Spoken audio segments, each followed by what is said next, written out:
Imagine waking up on an iceberg in the middle of the North Atlantic. On June 22, 1875, 82 Newfoundlanders did pretty much that. The ship Caledonia was carrying families from Cupids to work the Labrador fishery when it struck an iceberg almost 150 kilometers from Cape Fogo. It began to sink. Out of desperation, they turned the problem into the solution. They looked at the iceberg and said, well, that's got to be our lifeboat. As the ship slipped beneath the waves, they climbed onto the berg. Now, they didn't really have any supplies, just a lot of darkness, cold water, and a really strong desire not to become a Newfoundland ghost story. Long into the night, they called into the darkness, hoping that someone might hear.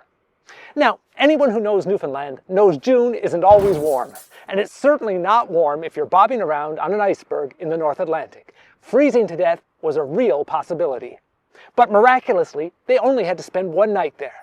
At 7 the next morning, the schooner Jane Ainsley heard their cries, and everybody made it off the berg alive.